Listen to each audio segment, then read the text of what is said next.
Good afternoon, ladies and gentlemen. Welcome to the HVIVO FY25 trading update. Throughout this recorded presentation, investors will be in listen-only mode. Please submit your questions at any time just using the Q&A tab situated on the right-hand corner of your screen. The company may not be in a position, given the attendance on today's call, to answer every question it receives. However, the company can review all questions and will publish those responses via the platform. Before we begin, we'd like to submit the following poll, and as usual, I'm sure the company would be delighted with your participation. I'd now like to hand over to the management team. Stephen, Mo, good afternoon.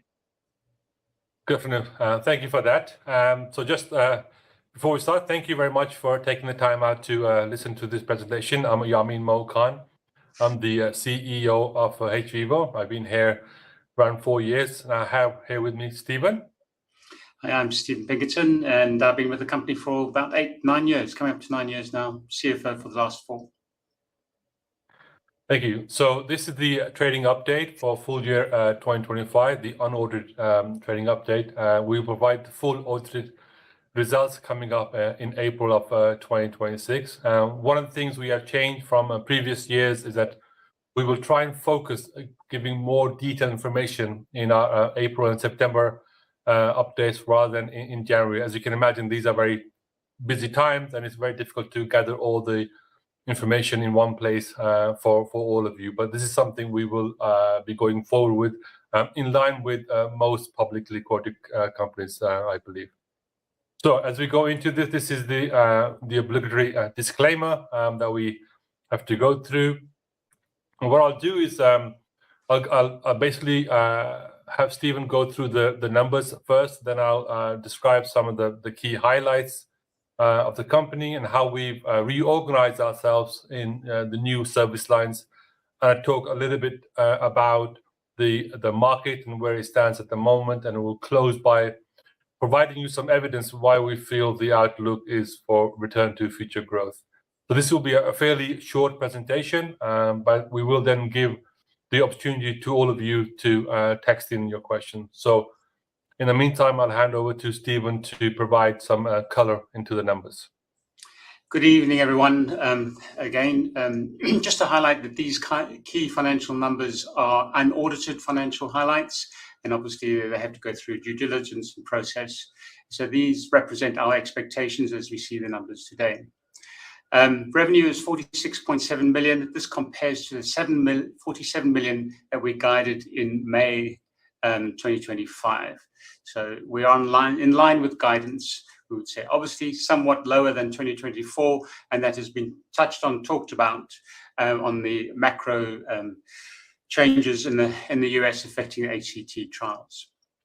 However, we have done well in the EBITDA. We are expecting a positive low single-digit adjusted margin. That's a positive figure, whereas consensus and guidance was a low negative, positive, sort of an EBITDA loss.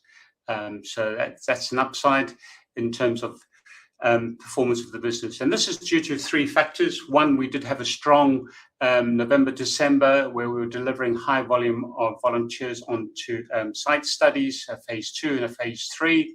And that's because of the volume and because of our recruitment database, the margin is somewhat better.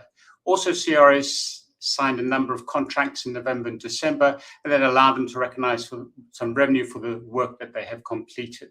But obviously, the main factor that is driving the positive EBITDA margin at this volume of work is the high level of cancellations that we experienced in 2025.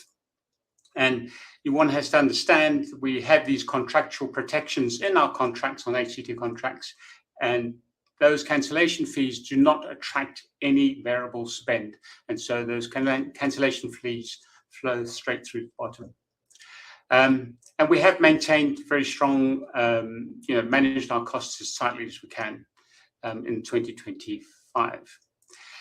With this upside on EBITDA, our cash at the end of the year is looking at 14.3 million. This is better than the market was expecting, of about 12 million. This 14.3 million stands us in very good stead and provides sufficient cash for our investment and our ongoing growth projections for this business. So we're in a good place There is no debt on the balance sheet. And yes, it is somewhat lower than the 31st of December 2024. That difference has largely been spent on the acquisitions. So with that, I'll hand you back over to Mo. Thank you for that, Stephen. Good update. So, I mean, overall, if you compare us to 24, of course, it's been a challenging year for 2025, but we have delivered on the numbers that we reset during 2025. In fact, a couple of the parameters that Stephen described were ahead of expectations. So a good, solid result. Of course, we want to return to growth in 2026, and I will describe how we achieve that for the next 12 months. Some of the key highlights, though, from 2025, of course, a key highlight is the acquisition of Cryostore and the CRS sites at Kiel and Mannheim. So Cryostore is a biobank storage provider for biological and clinical samples based out of Greenwich, and they're doing tremendously well, and we are recognizing revenue and profitability as we had expected during our due diligence process. The second acquisition is the CRS sites, and both of them are now doing well. In fact, CRS was cash positive for Q4 of 2025. We expect them to be EBITDA accretive in 2026, as we had previously reported. So for us, the addition of these new acquisition gives us a much more fuller service. So if you imagine previously we had the consulting service or preclinical service platform, and then we had the phase 2, and we focused really mainly on infectious diseases and challenge trials. Now we can provide consulting services, preclinical services. We can do phase 1 or first in human clinical trials, and do phase 2 clinical trials as a CRO, as well as phase 3 at the site. So we offer a much more conclusive end-to-end platform for our customers, so we can hold their hand effectively, especially for small to mid-sized biotech. We don't have large amount of resources to outsource these types of programs or trials. So for us, having this new end-to-end platform offers a great resilience and also diversification in what we're offering. In addition, these acquisition, especially CRS, diversifies our therapeutic expertise. So we're no longer just a infectious disease CRO doing human challenge trials. We are also now running trials, especially in respiratory field trials, the non-challenge phase 2, phase 3 trials, as well as specializing in cardio-metabolic trials, especially in obesity and diabetes, which, as I'm sure most of you know, are now key areas for clinical development after what Novo Nordisk and Eli Lilly have especially achieved with their products. We've also strengthened our board with the addition of a new non-executive chairman and also a new non-executive director. Both of them have got long-term experience both in executive position and board positions in public quality companies.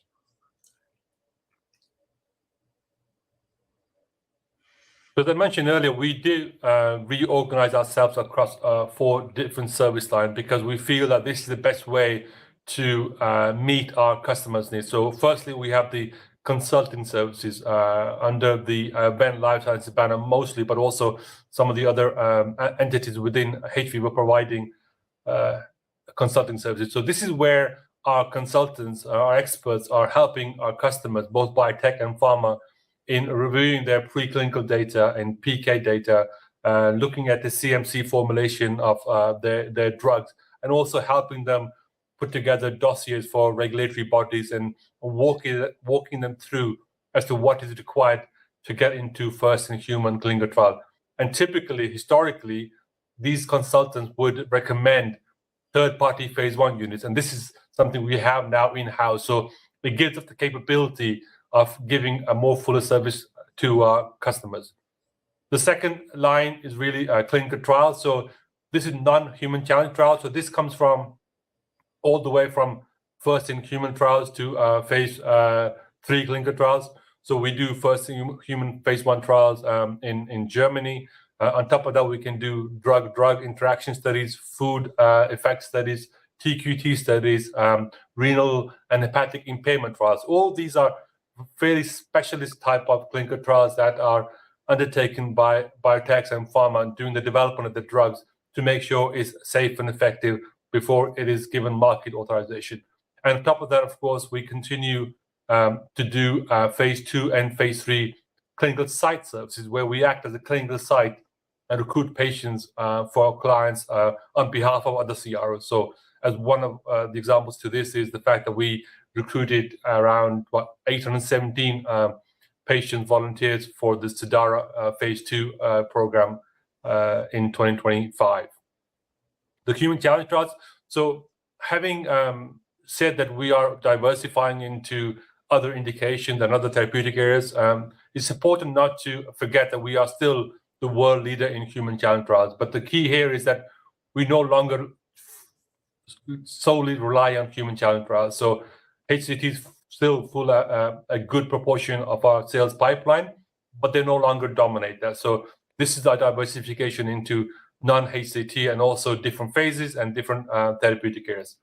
And the final service line is, of course, laboratory. So when we moved from Plumbers Road to Canary Wharf, we tripled the laboratory capacity. I'm really pleased we did that because as a result, we've been able to accommodate, for example, the Cidara clinical trial program, where we are the sole virology lab for all of the clinical sites around the world that are taking part in the clinical trials. And we're doing all the virology and immunology assays for the final primary analysis. So all of this means that we are diversified across different service lines.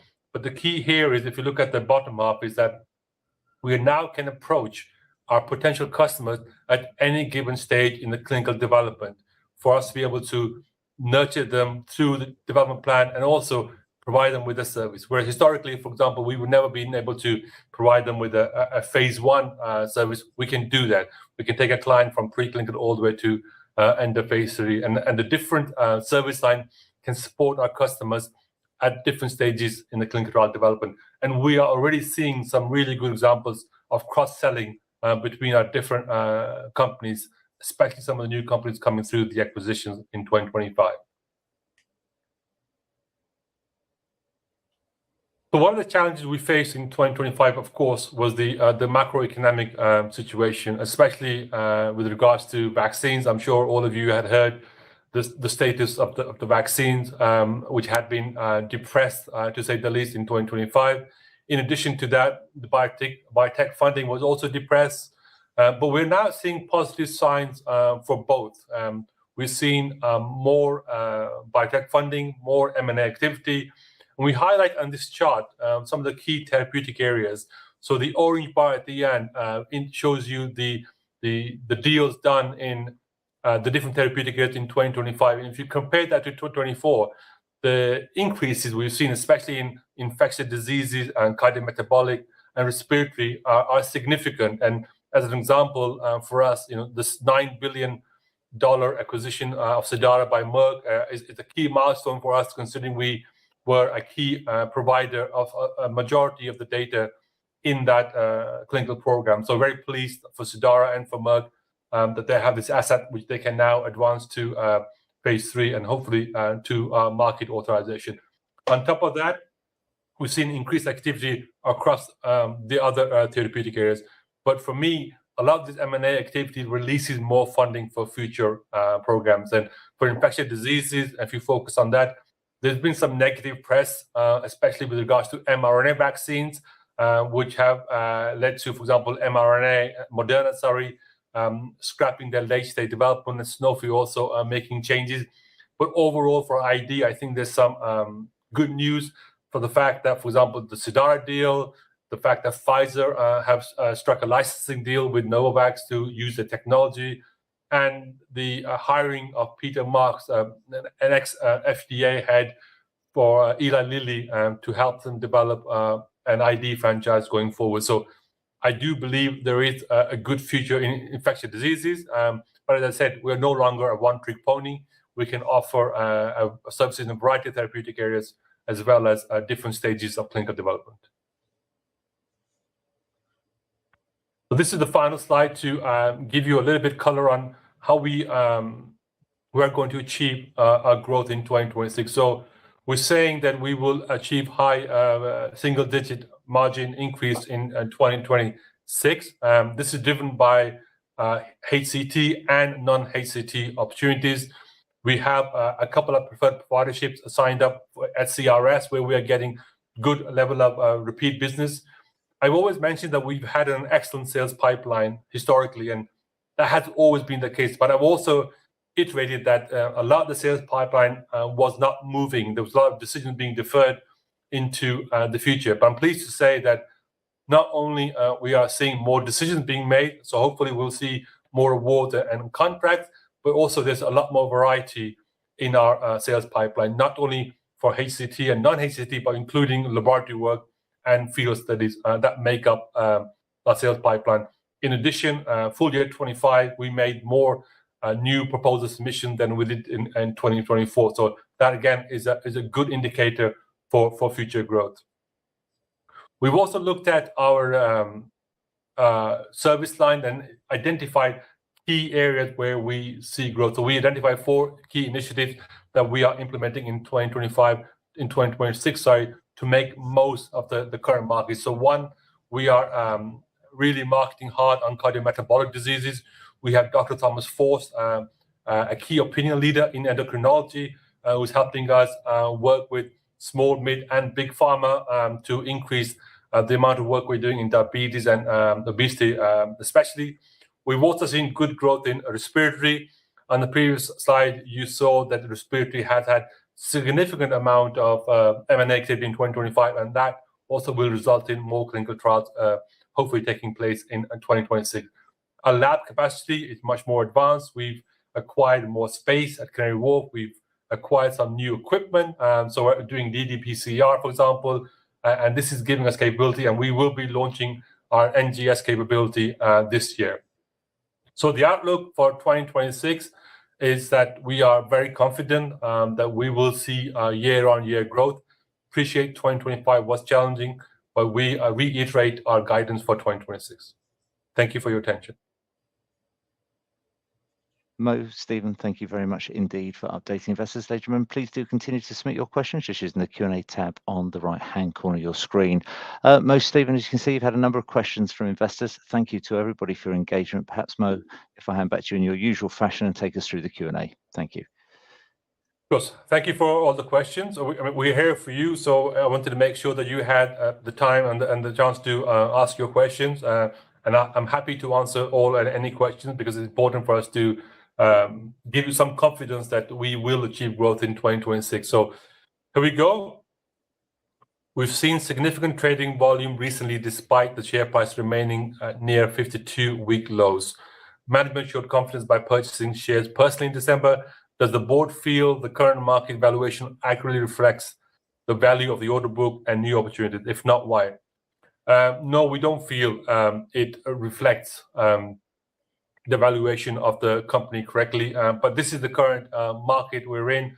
I think a lot of other companies on the AIM stock exchanges are also suffering. And also we've had the added hit with regards to missing our original 2025 guidance and the headwinds with regards to the vaccine market especially. Now, we've allayed some of those fears. We've shown good numbers for 2025, a number of them ahead of expectations. And the fact that we are going to grow in 2026 and maintain a good cash flow, I think we are still strong. So in my opinion, no, the valuation is currently not correct. And we hope to bring that valuation back to where we think it should be in the coming months. The share price just continues to decline. That's true. It's so very well painting an optimistic outlook, but we've heard this for years now. Those invested 5 years ago aren't too happy.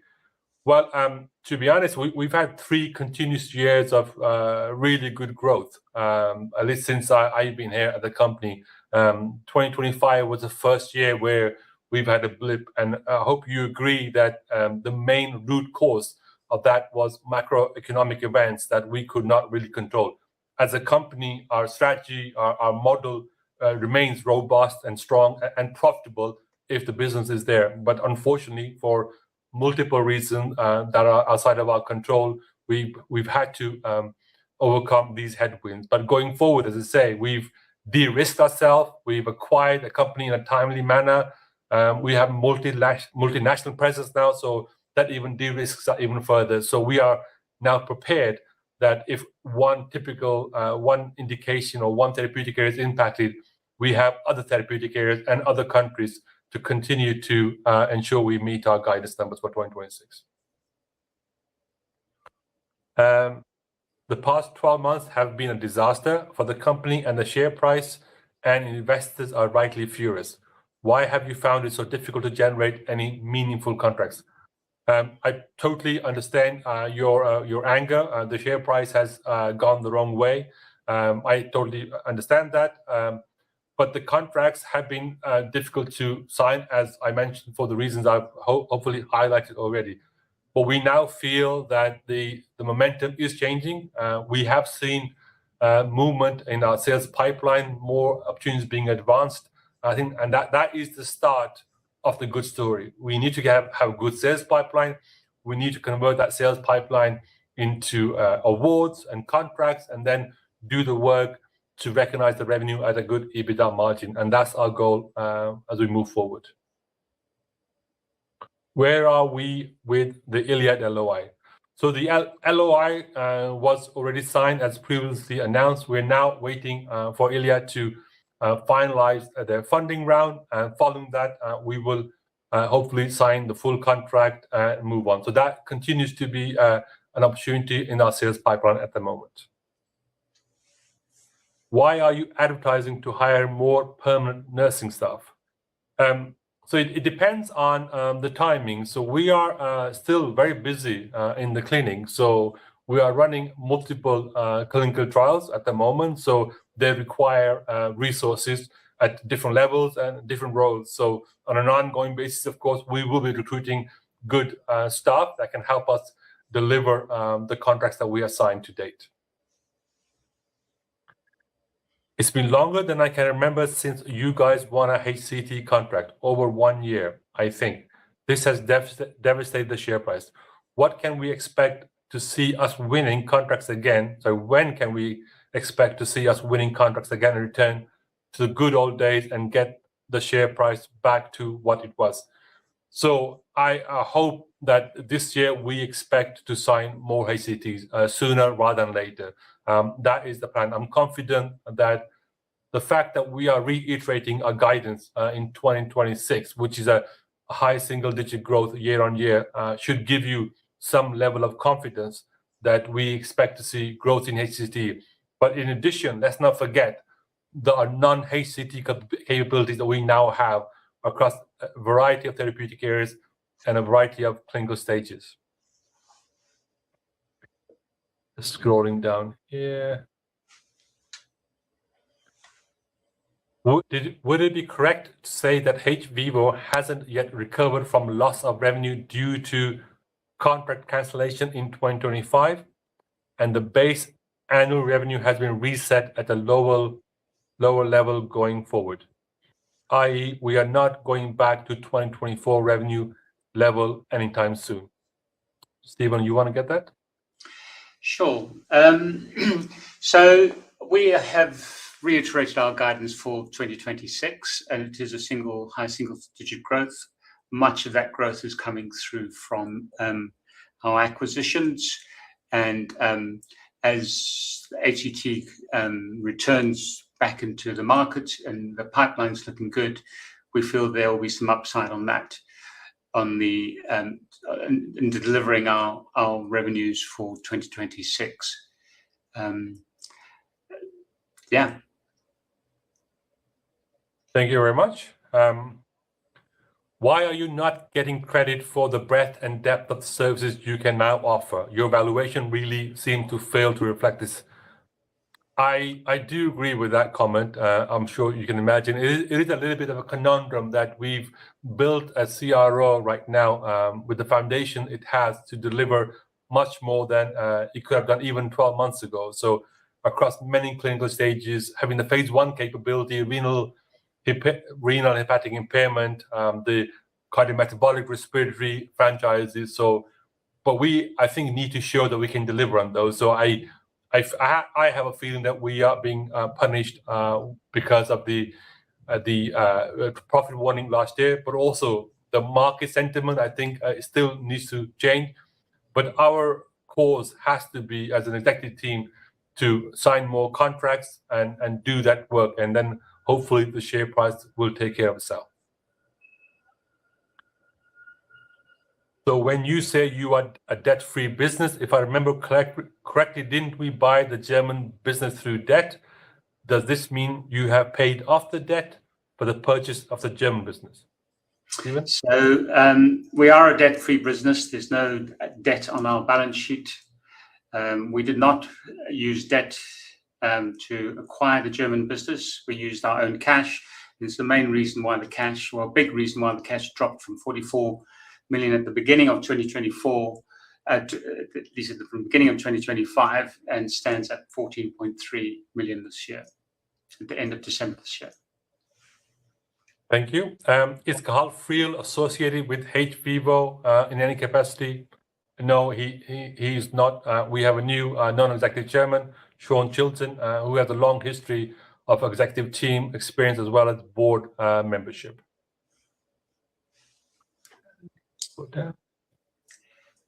One for you, Stephen. What is the quantum of the positive EBITDA figure? So we've purposely said positive low single digits, ideally to give a range. As you can imagine, we have an acquisition to fold through, so we are looking at a range of positive versus our guidance. So when we say low single digits, we're looking at 2 to 4% of revenue.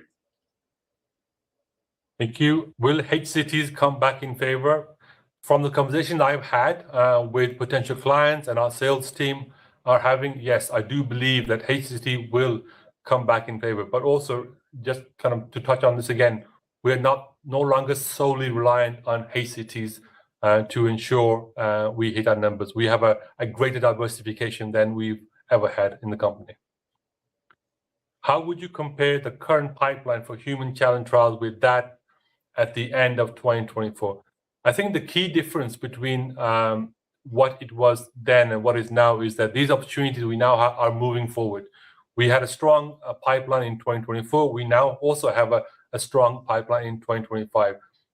But the key difference, as I mentioned, the momentum and the advancement of these opportunities is occurring now, where even in 2024, I think there was a lot of deferred decision. On top of that, of course, the proportion of non-HCT pipeline is greater than it was in 2024. One for you, Stephen.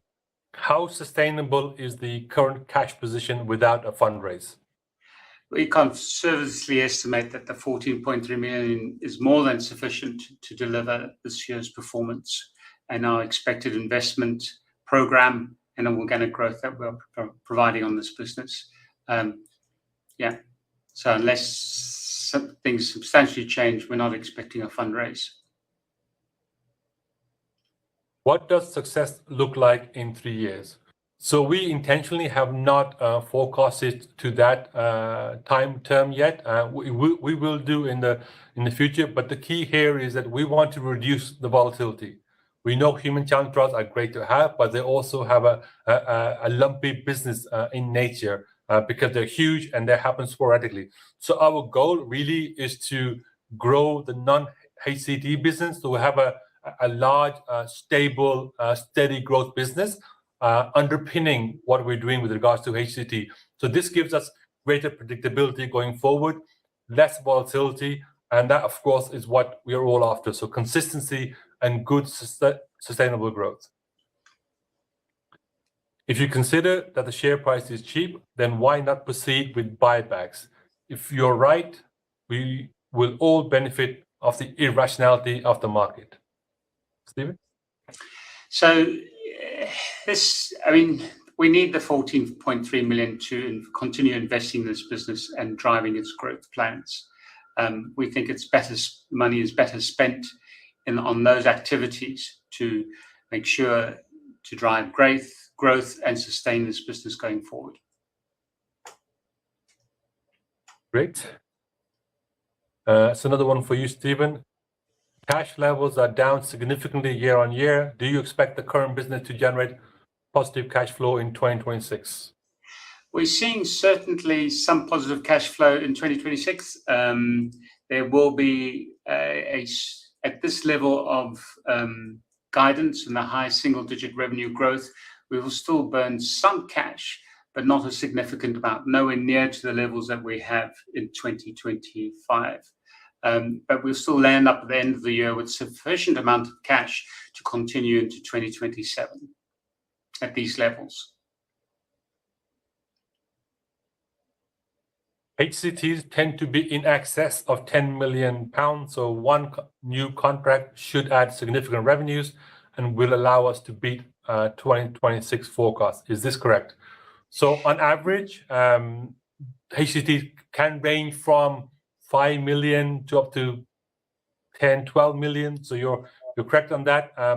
Within our budget for 2026, we've assumed a certain number of HCTs to sign. So it all depends on how many we sign, what their value is, and in what time do we sign, because we need to recognize that revenue in the current year. So depending on those factors will determine whether we will beat our 2026 forecast.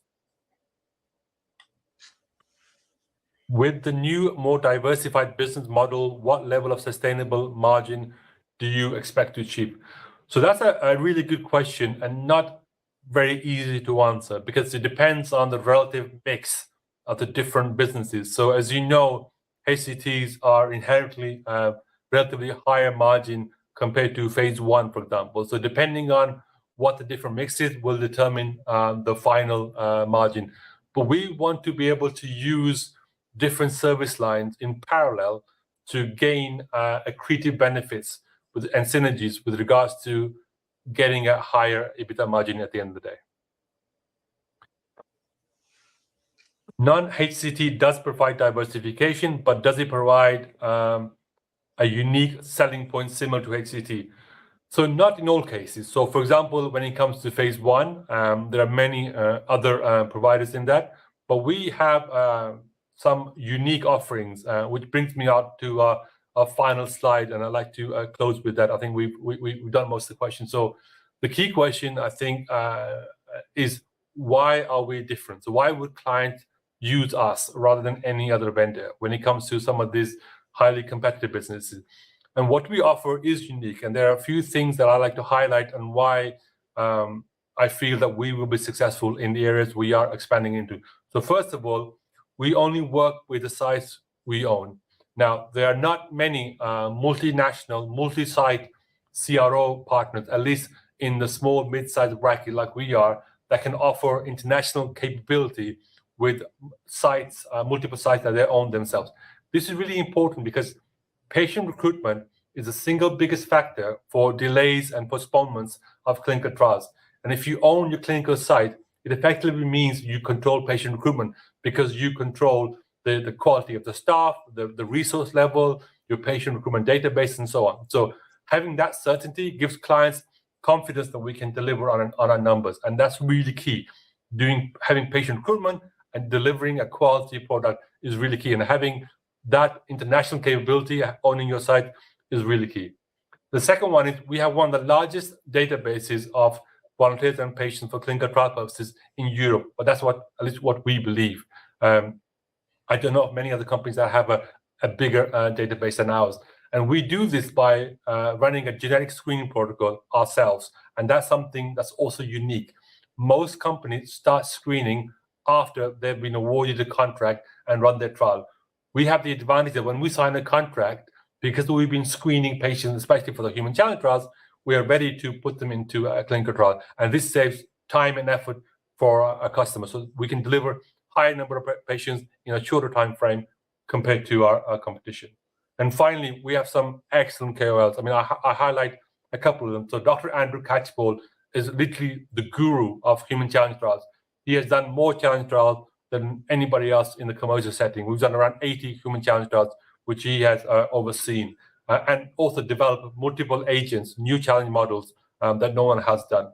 Secondly, we had Dr. Thomas Forst, who is a high caliber, highly experienced key opinion leader in endocrinology who has a very strong CV and has presented at multiple conferences and sits on scientific advisory boards in biotechs as well as big pharma. So these are some of the key points why we feel we will be successful in the new areas we're expanding to.